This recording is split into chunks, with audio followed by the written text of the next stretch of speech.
Hello, YouTube. I think it's time that we start putting this back together, and I think first thing we should do is clean it up. Here I am outside again. At least it's not snowing, but it's raining. I wonder if that counts. It seems like every time I come outside, it's either snowing or raining or cold. I don't know how we're going to get this glue off. We got to get it off before we put the new faceplate on.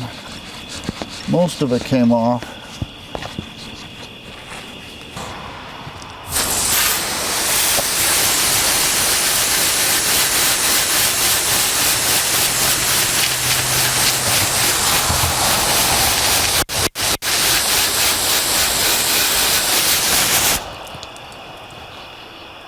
Oh, that's a wear mark on the paint. I've tried everything to remove this glue that held that plate on. I've tried paint thinner, I've tried brake clean very carefully so it didn't affect the paint, and that glue just doesn't come off. So I'm going to try rubbing compound now, and let's see how that works.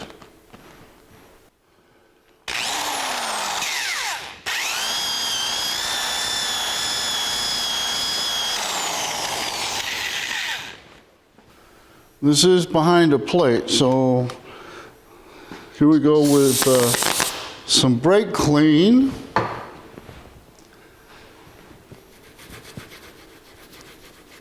I'm starting to take the paint off. We're not going to do that.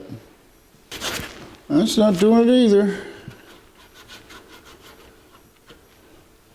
What the internet says is to use steam to soften the glue and then to wipe it up with a microfiber towel. So let's try that.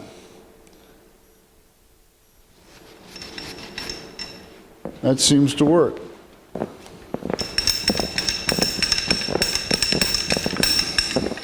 Well, that's not working.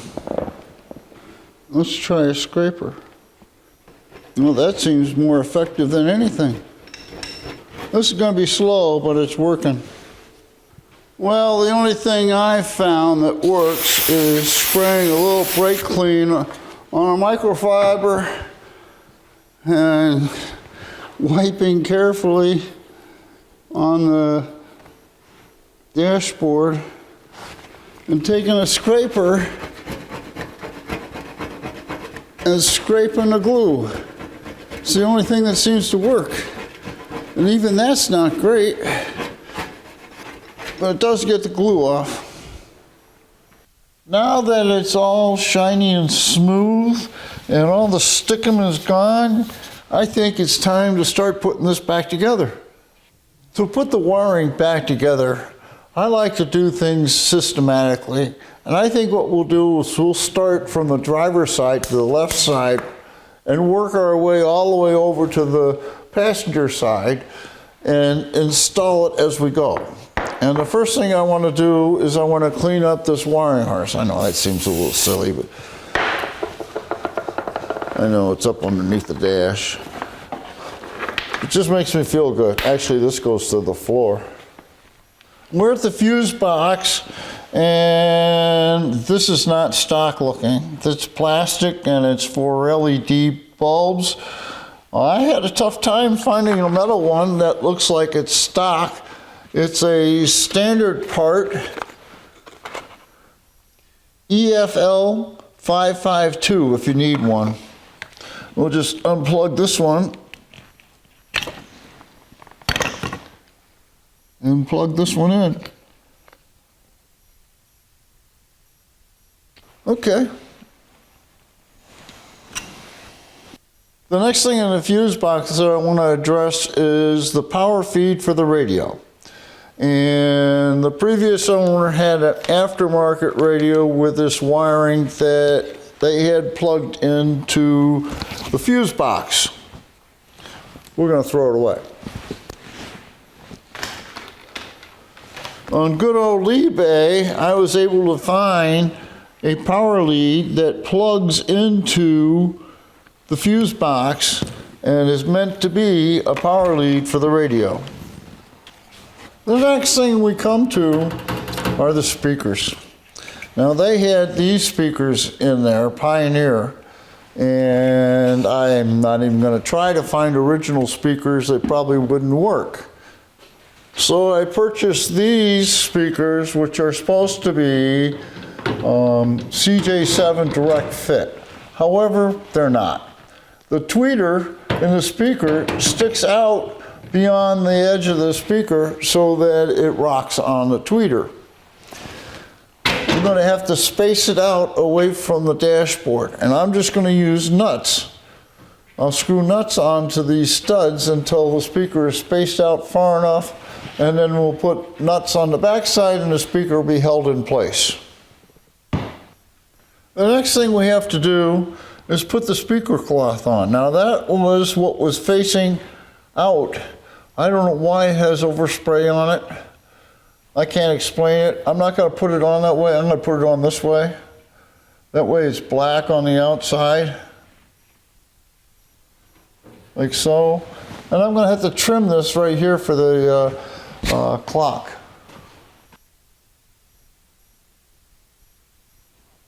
Okay, I'm happy with that. Then we got to put these spacer nuts on. Now we have to put 2 nuts on to make it spaced out far enough so that tweeter doesn't hit the dashboard. Now let's see if the speaker fits.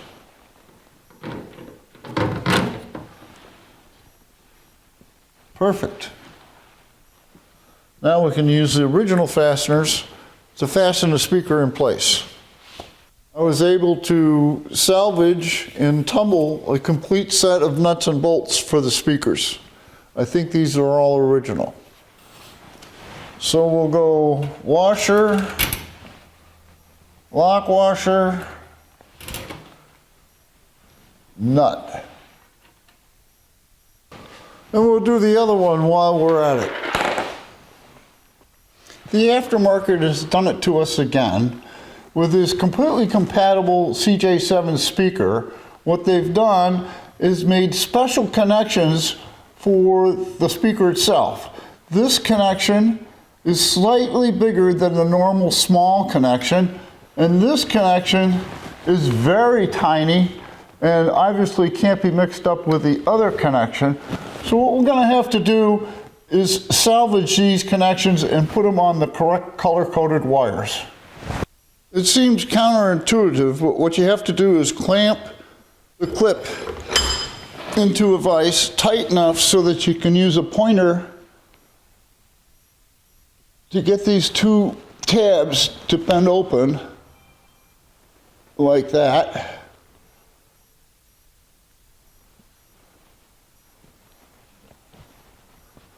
And now we can take it out of the vise and should be able to pull the wire out of there.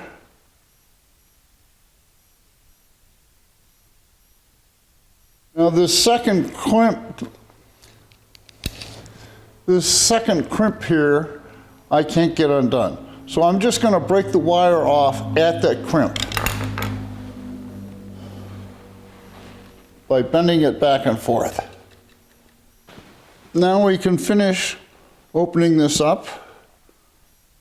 Just bend it out like that, and we're ready to solder on the new lead. And by the way, I'm using black because black is the correct color code for the negative side of the speaker. And we'll put it into our clip, and we'll put a dab of solder on there.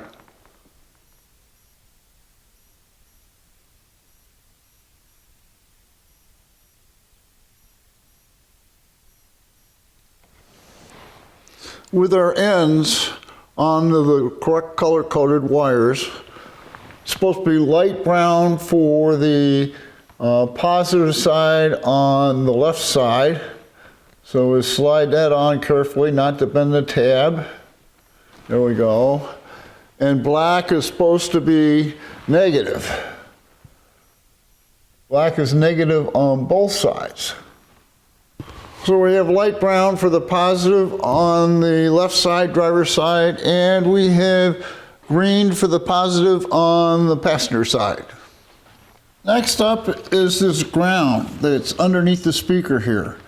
And there's two ground wires attached to it, and on mine there's one that's broke off. So I've got another ground someplace that I don't know where it is, and hopefully we'll find it. But one ground is for one side of the clock, and the other ground is for the courtesy lights.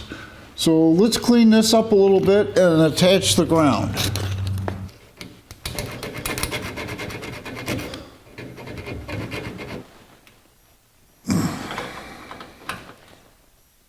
Nice and tight. Next up is the driver's side courtesy lamp. And take the dome off, take the bulb out. It's a T89. I have new T89s. We'll put some electrolyte grease on it. Keep it from corroding. We'll test it to make sure it works. And it does. We'll put the new bulb in the socket. Put the dome on this courtesy light. And the courtesy light goes right there.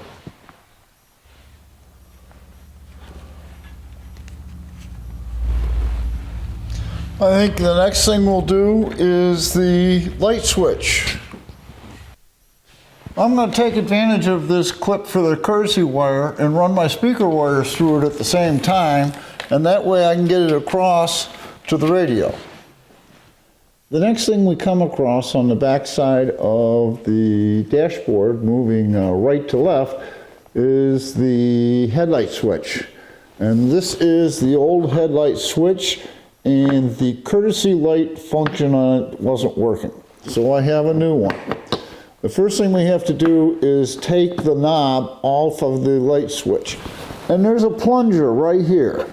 So if you push that plunger down, like so, the knob comes off. And then we can take the little nut off, and we can get the bezel off.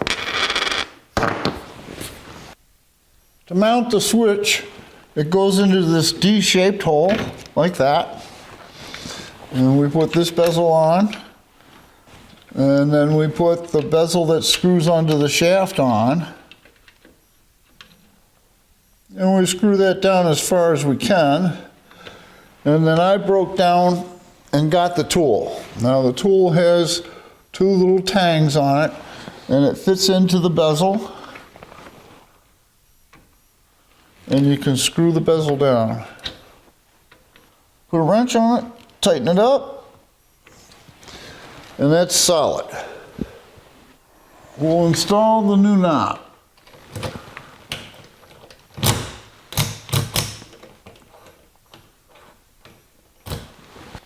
I'll take a little electrolytic grease, just smear it on my fingers, and then smear it on these connectors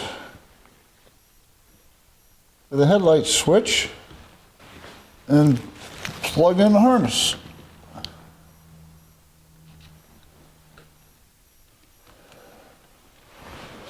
So we have our headlights hooked up. Next up is the light indicator, and that just snaps into place. Make sure you got it right side up.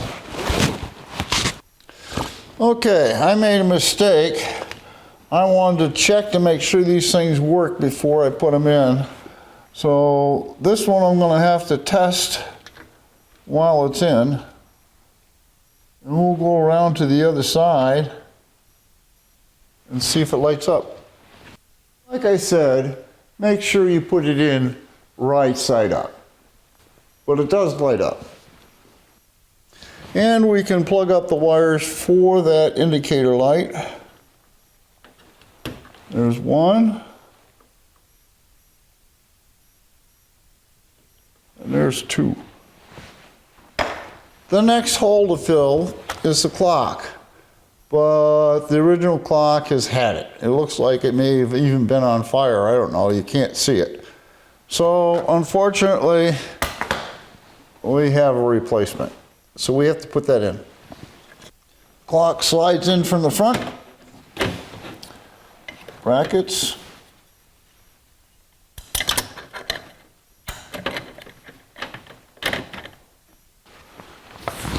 We'll line it up so it's straight up and down.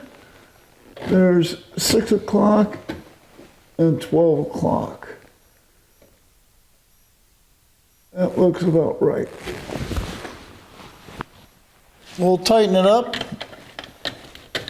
We don't want to go too tight, just snug it up. You're not carrying the weight of the vehicle there. And we'll do the same thing with these bulbs. We'll replace them all and we'll check to make sure that they're working. So let's see if it works. And it does.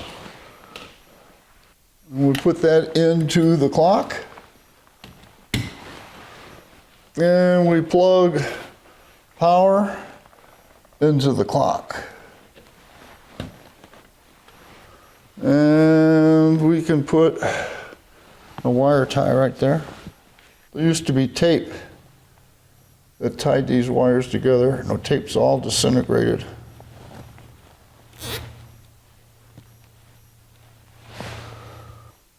Steering column goes here. The next hole is for the wiper switch. This is the original wiper switch. I never tried it, but I assume it works.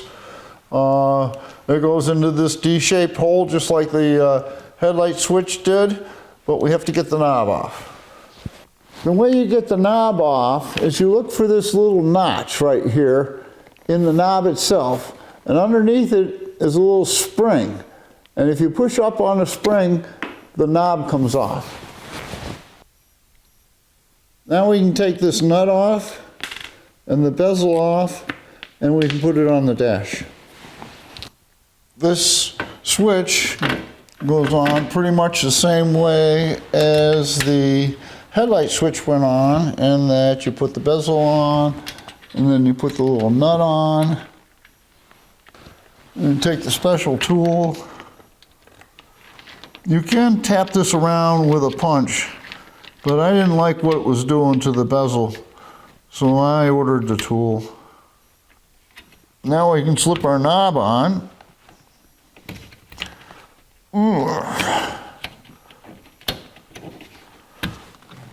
There we go.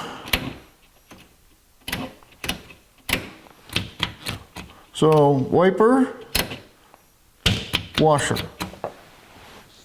We can plug these two wires in, which are in the harness, but these three prongs are for the wiper motor, and that comes as a separate harness in over the windshield frame. The wiper indicator, there's actually a little notch here that corresponds with a notch on the side of the wiper indicator, which would mean you cannot put this in upside down like I did before. So this goes in like so, and we can plug it up.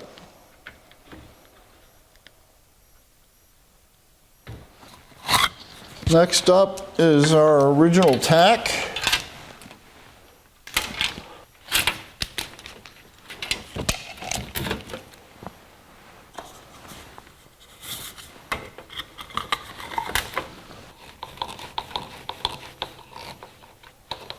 We go around and make sure it's straight. Now this is all plastic, so you don't want to go too tight here. We have some additional wires here that need to be hooked up for the tack. This wire is the ground wire, and for some unknown reason, they ran that wire to that terminal of the speaker. I have pictures of the way I took it apart. This wire is labeled tack number 2. And here's a wire marked tack number 2. So we'll put them together. And I don't know if it should go on this side. I think it goes on this side. Then we have this wire, which is labeled tack number 1, to this wire, which is tack number 1. And the last wire we need to run from the tack is the light, instrument light, and that runs all the way to the fuse block. I've been kind of dreading this moment, but it's time to install the dash overlay. And we're lucky in that the speedometer fits in from the back side and fits inside the circle so that we can use that to locate the pad. So we're going to install the speedometer next. So we'll put the speedometer up and put one of the retaining nuts on. Now we'll take our ground from the tack and run that to the mounting nut that it was on when we took it apart.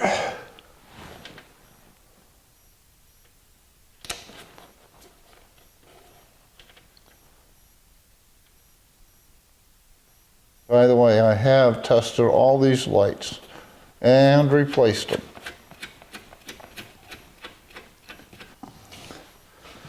I'm still not confident that we can get this on here straight the first time, but I think we're closer. I think if we lean the dashboard back, it'll be easier. So we'll take the bottom screws out here.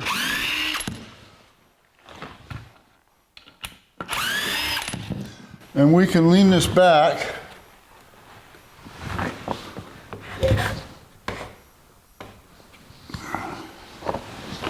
Put the screw back in.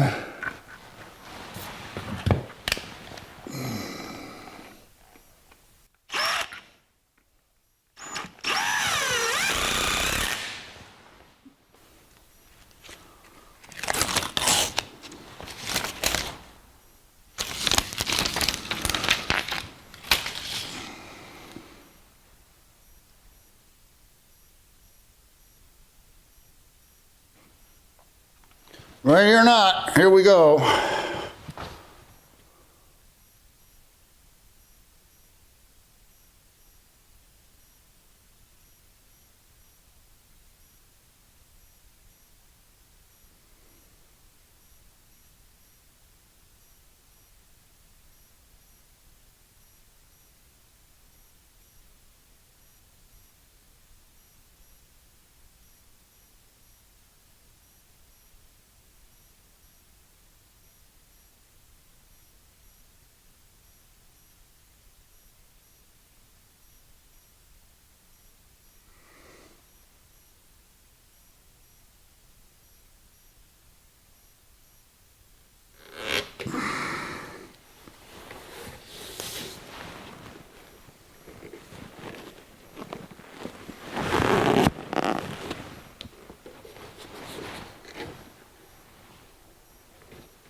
Okay. Well, let's continue. Let's tilt this dashboard back up.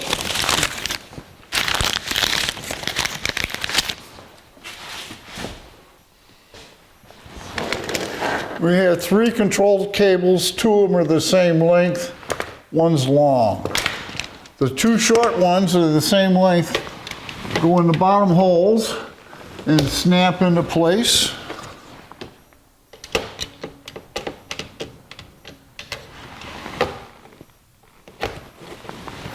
And long one goes in the top hole. Next is the fan motor switch, and we have to get the knob off. And the fan switch fits in this top D-shaped hole. And the bezel goes on very much like the light switch. And we have to screw the little nut on. And we tighten it up with our special tool. And we slip the knob on. Ugh. And now we can connect the fan switch.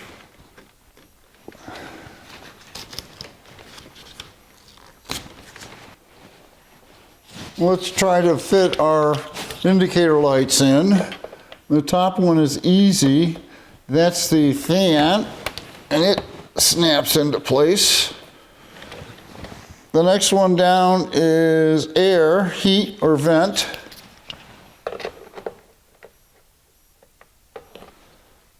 And the next one down is temperature. And the last one is defrost. Now we'll test these lights because I forgot to do it again. That one works. That one works. And we can plug up our indicator lights.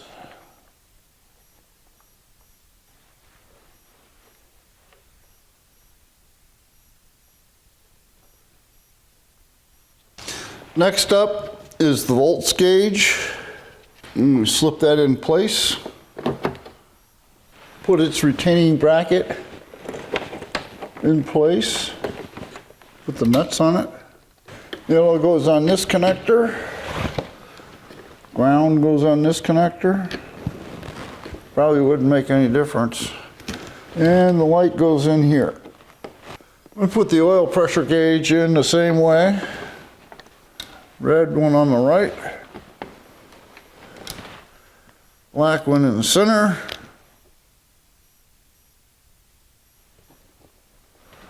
Purple one on the left.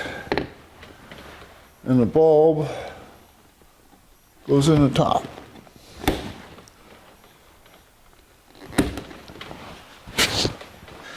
With the speakers wired into their stock connector and power, ground, and illumination wired into its connector, we can put the radio in.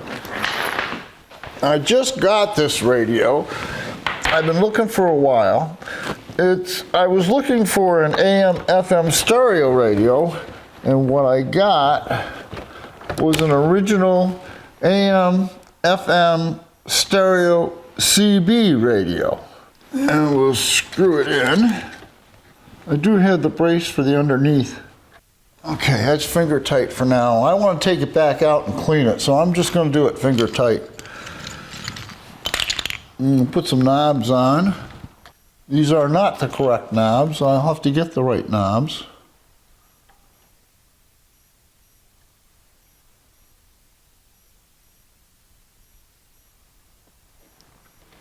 Okay. We'll plug up the power like so. Make sure it's all the way in. We'll plug up the speakers.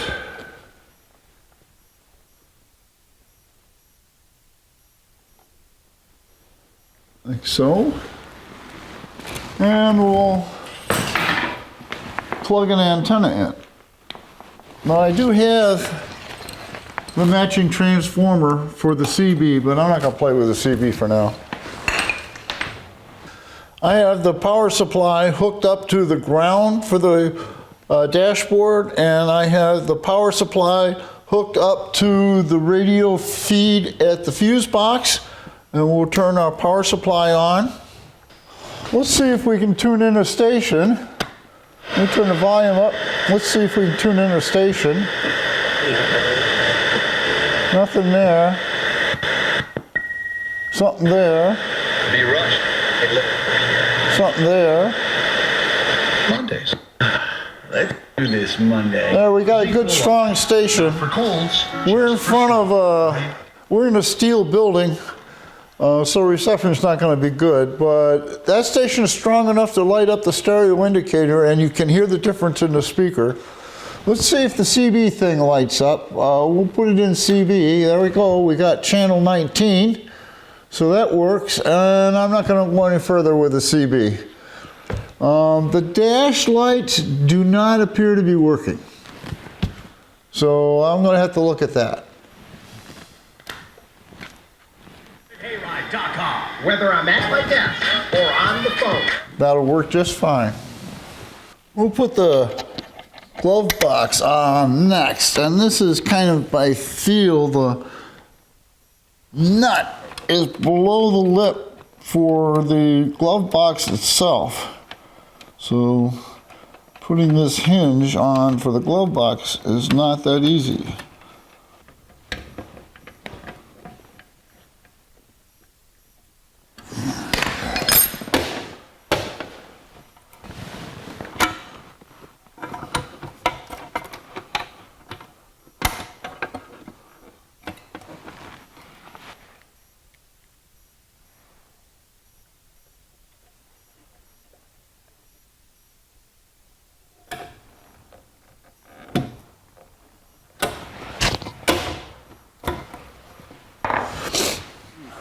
We'll put the rubber bump stops back in for the glove box door. With the bump stops in, we can tighten down our latch here. And the glove box door is installed. We'll take our glove box and put it in place. And put some screws in. And with that, the glove box is complete. The last thing to bolt on is the ram handle, and we'll put that on.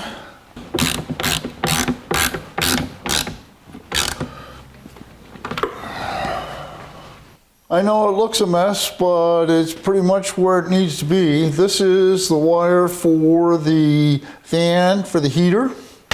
This is the antenna wire for the radio. I'm showing you the wires that are hanging down. These are the cables for controlling the heater box. These wires are the wires that plug into the steering column, and this goes up over the steering column like this, so it holds all the wires up. And this last dangling wire is the wire for the illumination for the radio. I don't know where it goes. There is a connector right here that has orange on it, so that could be a light. And this could be a ground, I don't know.